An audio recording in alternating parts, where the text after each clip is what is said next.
Hello, travelers, and welcome to the EAP podcast, Catch You Abroad. Uh, Love it. Okay, so I'm here today joined by. Hi, I'm Jadie. I am a fourth year bio major who studied abroad in Sweden during the spring semester of my junior year, and I'm really excited to be here.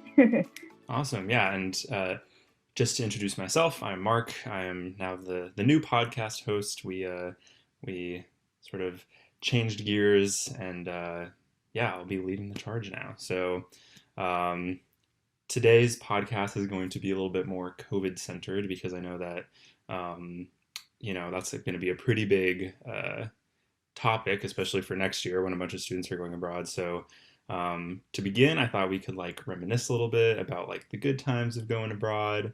Do you have any like fun food or travel stories?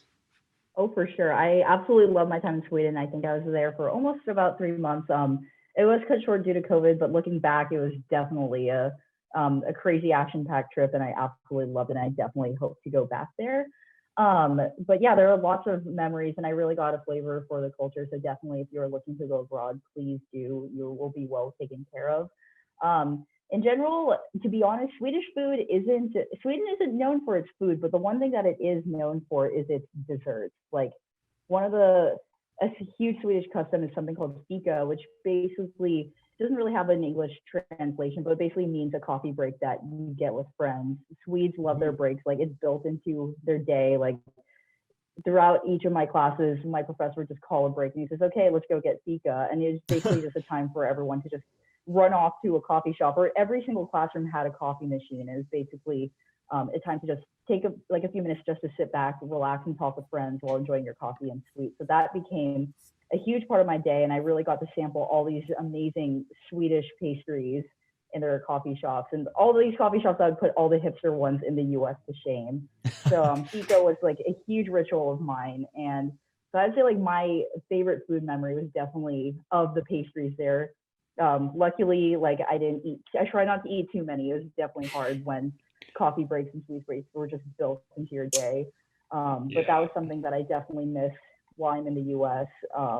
And I unwittingly became a coffee addict while I was there. I don't know about y'all, but I was definitely more of a tea person before I went abroad. I mean, I don't dislike coffee, but it's just neutral to me. But I noticed everyone in Sweden was just getting coffee together. It was just part of their day and how they appreciated each other. And so, of course, being a new international student, I definitely wanted to make friends. So I just went along with them. And not only did I have like some of the best conversations where I got to learn about so many different cultures, but I also became like more of a coffee connoisseur. I still don't know much about coffee, but it definitely became a daily habit. And before I knew it, I was just addicted, especially when I came back to the US and I couldn't really find the same Swedish brand. So that was definitely something that I remember fondly. Right. Yeah. Did you I feel you on the like eating too many sweets thing because I was abroad in Berlin and yeah, Germany has some really good pastries. What was your favorite one? Ooh, it was something called a chocolate ball, which basically means chocolate ball. I mean, Swedish is a Germanic language, so again, like English, there's lots of similarities, but it's basically what it sounds. It's a chocolate ball. So it's a basically a ball of oatmeal, butter, vanilla sugar, just all rolled. I don't think it's even baked, and then it's sprinkled with coconut flakes, and it is ridiculously sweet, but it's so good. They range in size from like I think the biggest ones are like the size of a softball, whereas like the smallest ones Oh are my like the size of a gosh. golf ball, and it's just basically a huge lump of oatmeal, chocolate, butter, vanilla sugar, sprinkled in coconut, and it's like the best thing ever. I miss European pastries so much. And the Oh, best part for is sure. like they're And not even that sweet. Like they're totally manageable, you know? yeah, because the thing with Swedish pastries is that again they're huge coffee drinkers, so they're meant to complement the taste of the coffee. So that made it all better because their coffee is a little more bitter. So your coffee break, a fika break, as I say, would not be complete without a sweet item. So I would always get that chocolate bar. Nice. Yeah, I think honestly, I forgot the name, but there's this pastry in Germany that has like it's shaped like a horseshoe almost, and it has some of it's like chocolate drizzled, and then other parts of it has like almonds on it, and I think there's also a little bit of marzipan in it. So good. It's so Oh, I'm good. Oh, sure. I Oh miss my it. gosh. Yeah. Well, love to hear that. What about traveling stories? What was your favorite traveling memory abroad? Yeah, for sure. Again, where contrary to popular belief, I did not study in Stockholm. I know, like a lot of people, when I tell them I studied in Sweden, they're like, "Oh my gosh, how is Stockholm?" And I was like, "No, actually, I was a 4 to 5 hour train ride south of Stockholm in this little college city known as Lund in the south of Sweden. It's mostly a coastal town. I think about like a 20-minute by car to the nearest beach. So that was nice. Definitely, but the perks of being there is that we were close to Copenhagen, so that was just like a very short 30-minute train ride over the ocean to Copenhagen, and that was a huge central airport. So not only was I able to just really enjoy Swedish culture, but whenever I wanted to, I could take like quick little weekend trips to different countries through the Copenhagen airport, which is a huge, it's a central airport in Europe, and I became so familiar with it by the end of my time there. But I think one of my favorite travel stories is for my 21st birthday, my friends and I went to Marseille, France, which is, again, beautiful city in the south of France, the French Riviera. I think it's the second, yeah, it's the second biggest city in France aside from Paris. And it was amazing. I think we got to experience like the amazing architecture and the weather because, again, Sweden was really cold. It's a Nordic country, and suddenly we were in this place where it's sunny. Like Marseille's climate is similar to California, being at a Mediterranean latitude. So I think for reference, in Sweden, the average daily temperature in the winter was in the low 40s, upper 30s. We went to France and it was in the 60s there, and it was so surreal just being able to wear a t-shirt in 60-degree weather because as a Southern Californian myself, it was definitely I would bundle up in 60-degree weather. When it was 60 degrees, I'd bring out my puffer jacket. But it's so weird being like a pseudo Swede being able to wear a t-shirt in 60-degree weather. And everyone around us in Marseille was all bundled up because for them that was cold. So Right. it just really made me appreciate the sunlight more. Like I like the Swedish winter because it was new and they knew how to handle the winter and everything was so cozy. But it did, I noticed like a physical shift in my mood when the sun rose on our first day there. And so it was a wonderful trip. But one of the things about that stuck in my head, besides it being my birthday, my 21st birthday, of course, was that we, on one of our last days there, we visited a boba tea shop because Sweden is kind of lacking in Asian food. So we went there, and one of my friends on the trip spoke fluent Vietnamese, and there happened to be a French Vietnamese family that owned the tea shop, and we befriended them because they're like, we've never had someone who speaks Vietnamese in this shop before. So That's so random, fun. their oldest son ended up taking us on a trip, an impromptu trip to Cassis, which is another vacation town 30 minutes away. No And so, way. and we got to like touch the Mediterranean. Again, it was like too dark and cold to go in, but I got to see the Mediterranean Sea at night and be right on the coast. So that was just something that came, and it was an amazing trip. So that was probably like a travel story that will forever remain close to my heart because of just how spontaneous it was. Yeah, absolutely. That's so cool. Yeah, I think it's always like it's always the best when like locals bring you places because Mm-hmm. you can kind of find stuff by yourself, but for the most part, like it's always better with a local. Oh, for sure. And again, being in like living in a new country for a few months gives you a completely new perspective of in other places. Like again, the shift in the climate was new to me. Like now I have such a or as one of my East Coast friend says, "Oh, you're cultured weather-wise because Right. nothing ever changes in California." So now I had experienced like colder, rainy weather. Again, up in Stockholm, it gets way colder than it was in Lund, which is the south of Sweden, so it's a little milder. So it's like a way to ease into it. So one day if I go to Stockholm, I might have to readjust. Yeah, no, honestly, like, Berlin's pretty cold. I don't know if it's like Lund or Stockholm cold, but it's cold enough. And I thought, I'm I can do the weather now. Like I got this. I can get through it. And now that I'm back in Isla Vista, I'm just like, oh, and it's all gone. Like it's 63 degrees today, I think, and I'm Oh yeah. freezing. Oh, same. Now I have to bundle up. It's like it went to waste, but I think I'm a little tougher than when I first started out. Fair, So, fair enough. like, Yeah, 50 is no longer so cold. It's just cold. right. There's a Fair enough. slight Yeah, difference. that's a good point. Yeah, yeah. All Yeah. right. And So we, Oh, sorry, go ahead. No, it's just like I was like a last thought. Like now we know what it's like to be True. in a colder climate. Right. Yeah. Yes, we do.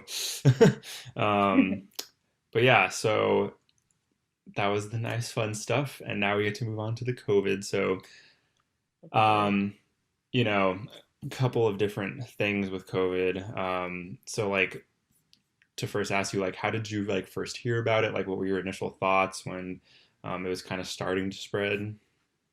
Oh, it was weird because I remember even before I departed for Sweden, we were hearing reports of it coming out of China, but it was so long ago. I was like, it's probably going to stay in China. They'll take care of it. It's a big country. I was just so absorbed in preparing for my upcoming journey that I didn't. It was just something in the back of my head, and for honestly, for most of my time in Sweden, it was pretty much in the background because when it hit Italy, we still were in a state of denial because again, Sweden is like far away. It's not. It's a small country. It's not really a tourist hub, and it's like further away from like the central European centers of the economy. So my friends and I all thought, okay, you know what? Like we heard a little by little, we heard like the Italy kids were getting sent home, and France was having some cases, but we were still like, okay, whatever. We're still gonna be fine. If anything, we probably won't. They probably won't make it to Sweden until May, so we're chilling. And it was crazy because again, we're just so far removed from it just because of our positioning. And then distinctly remember there's that 1 week in March when then President Trump announced a travel ban to EU countries, and the first cases arrived in the US. And that's when I kind of started to realize that it's like, wait a second, I think the world is kind of about to change right now. And I just remember I woke up to that notification on my phone, and it was the day I had to give a presentation for my immunology class, and Oh no. it was a really fun. The presentation went well. It was a really fun day, and our professor brought us treats and everything, and everyone did so well in their project. It was really fun to hear. But in the back of my head, I was thinking, oh my gosh, like now this is real. Like, will we be sent home? And then there's just it was interesting. Like every international student, like U.S. and all the other countries combined, seem to be just holding their breath because I think that marked a huge turning point in the virus's advancement. And I just remember, I think my friends and I kind of knew that our program might be suspended soon. So that night, we all just decided, like, hey, let's just have a dinner together and just have fun, watch The Bachelor, which was going on at the time, last year's Bachelor, not this year's Bachelor. And let's just have dinner and we'll see what happens. And I remember it was like, I think 9 p.m. Swedish time, we got the email and said, hey, your program's been suspended. And I just remember it was like, it was hard, but at the same time, I still remember that night fondly just because we were with each other and we were just still having fun. And I think they were there. We were there to comfort each other. So after that day, it was just about like the next step. But I think it was ultimately best for me to return home, although it was painful, but it was definitely a week that had a huge impact on like my perception of how the world handles pandemics. I mean, like all of us who were abroad during that time, like how many people can say that they experienced such a historic event like thousands of miles from home? And I think about that a lot. So Yeah, that's just a definitely. summary of what it was. Yeah, I remember at first I was like, I kind of had the same attitude. I was like, oh, like it's in China, they've handled like a similar disease before, so like probably won't be like too big of a deal. But as we learned that it was like so contagious, it kept creeping up, and like eventually it came to Italy, and like I was visiting Italy like at that time, and we were like, oh. So when we came back, it almost felt like a matter of time, you know what I mean? Like there was Mm-hmm. almost no doubt in our mind that our programs were going to be canceled, because if Italy had gotten canceled, and this, Italy is halfway around the world from China, so the chance of it not spreading to Germany seemed very low. Yeah, um, oh, for sure. yeah, so we actually, I think the lockdown started while we were still there. So I got Wow. back from Italy, and then like 2 weeks later, Germany went into lockdown, and I was kind of just like, oops, like, what am I gonna do now? Because it was this thing of like, do I leave the country as soon as possible, or do I like try to stay and see if it, like you said, like wait it out a little bit. Um, and ultimately, it seemed like from the lockdowns in Italy and stuff that it was going to be like a pretty long amount of time. And I lived in a single, and I was like, I can't do that for weeks on end. Oh, So for sure. I packed up my bags, and it was so stressful because not only did I have to like throw a bunch of stuff away and like get everything organized so that I could, you know, leave my apartment with like a good security deposit Mhm. repayment, but there was a lot of like gym memberships and phone bills that like had to be paid because you know I was in contracts for all of that stuff, and yeah, so I was just kind of scrambling last minute, and I feel like that was like the fastest day and a half of my life. Like I made the decision with my parents because I called them and I was like, yeah, I think I need to come back home, and they're like, okay, like book a plane ticket, like you know will like please like come as soon as possible, and so I booked my plane ticket for I think like 2 days after or like in 2 days, and one day was just straight up like throw away, go to like stores, get that stuff canceled, and then because at that point I don't think the lockdown had happened, and then on my last day there like I think it was like they were gonna go into lockdown like either like in next day or like in a couple of days or whatever. So I just hung out with my friends in a park, um, just kind of just being like goodbye. Yeah, it was um, intense. I think my friends really got me through it. I think it's hard to believe, like in that little, my final week there where all this was happening, like, should I stay? Should I go? This country locked down. This country shut their borders. This country has new cases. Like, amidst all that news just flying around, I'm sort of thankful for Loon's sense of normalcy. Like, I could just kind of hold on to it in my last week there and see my friends and really got to like know the city one last time before I took off. And I think I still, in spite of everything, I still have fond memories from that week just because like everyone was in the same boat. And I think right, it was easier to handle because everyone was in the same boat. Even my friends back at UCSB were packing their bags for home, and all my other friends that were studying abroad in other countries were leaving. And I think there's really no one who was unaffected by this. And that made it kind of easier to handle because I felt bad for the Italian students who were the first to get sent home like a whole month before I was. And um, yeah, so I think it definitely made it easier to handle just because like it was this is one of these like huge world events that strikes like once in a century almost. Like, right, so I think yeah, my friends really got me through it, and we made it, and here we are just at home safe and sound and right, everything. yeah, yeah. No, I mean like I was just so nervous like the entire time. Like I would buy groceries and I'd be like, do I do I put my shirt over my Yeah, face? Like, should I wear a mask? Because like at that point we there wasn't really like a huge consensus on masks. yeah, I Um, remember that. so yeah, it was just like every day, like how am I supposed to stay safe? And then like when I went on the plane, I was like, this is a big metal air tube that is like that's Oh, basically for just sure. circling air over and over and over again. So if somebody in this plane has it, like I might get it. So that Yeah. was definitely nerve wracking, but I was fine. And Hmm. yeah, it was just this weird kind of like stasis until I actually got home, and then it was this weird feeling of like whiplash, like because I was supposed to be there Hmm. until August, and coming back in March, I was Yeah, like, it barely felt like I was even there. I Like it almost know. felt like Yeah, it didn't happen.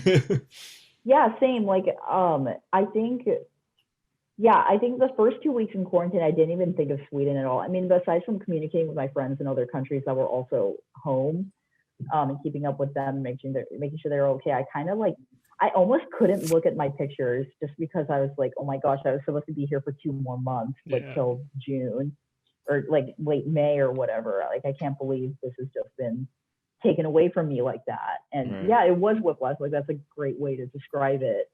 Um, but yeah, I think it wasn't until I was out of quarantine in like a full month, like May, when when I was able to look at my pictures and like, you know what, I was abroad. Like, I was there for a few months. I traveled here.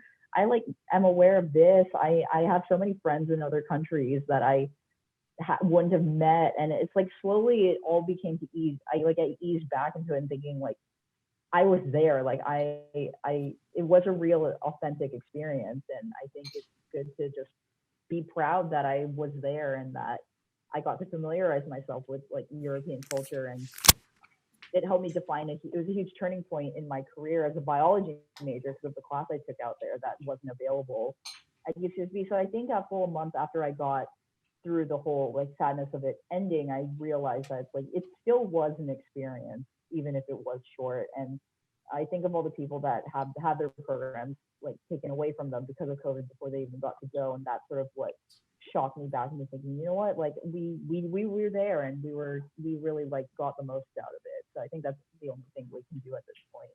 Yeah, absolutely. Um, yeah, yeah, I think you put that really well. I was going to also ask you, we have students who are applying right now, and so far it's looking like they're going to be able to go. Do you have any like advice to future students who might be going Yeah, abroad? of Like course. either I like hopefully there won't be as much COVID because like vaccines, but no yeah. matter what happens, like any future advice. Oh, for sure. Like I understand that it's so nerve wracking, and of course, like you hearing us describe what we went through abroad could be pretty daunting. But I definitely encourage you to still apply. Again, on this campus, we have no application fees, so it literally costs you nothing to prepare, and it's better to just be prepared and have that application ready to go before when I mean, if and when your program goes, rather than just automatically eliminate any chance of going abroad by not applying. So still definitely apply. And again, we won't send you to a country if we don't think it's safe. Like our office is monitoring the situation abroad, and definitely like still go for it. And I think that in terms of all world events, again, experiencing a crisis abroad is nothing new. Maybe not to this magnitude, but there are always other countries that have their own political systems, and it's not unheard of for students to experience this. But in general, still apply, and just know that you're in good hands. Like we have connections across all countries. We'll guide you through what you have to do.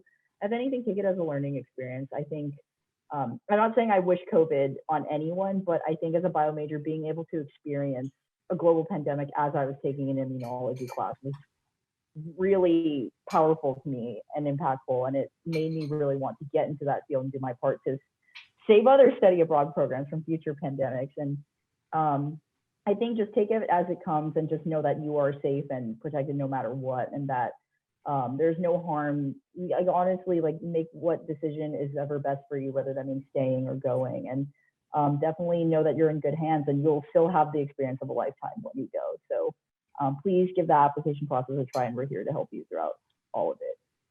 Yeah, I couldn't have said it better myself. Like in my opinion, it's almost like I'd rather be studying abroad in a cool country online than either at home or UCSB online. That is an excellent point. I mean, some of the Swedish students that I know, they finally enacted some restrictions finally after their lax approach. They're still hiking and getting to enjoy all these beautiful old European architecture facilities and everything while they do their classes online. So if anything, you can just experience that culture in a new light while you were there. So I agree with that wholeheartedly. Awesome. Yeah. Yeah. Well, I think we're just about getting to our time here.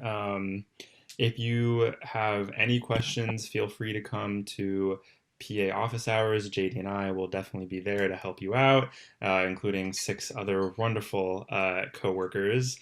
Um, and yeah, thank you so much for doing this podcast with me today, Jadie, and hope you have Yeah, of a great course. rest of the week. Anything to talk about my study abroad experiences, because we cannot shut up about it. So we love we love it. So Absolutely. yeah, of course. Thank you for having Absolutely. me. Yeah, and join us next time for some more EAP goodness. All right, see ya. For sure. Stay in touch. Bye.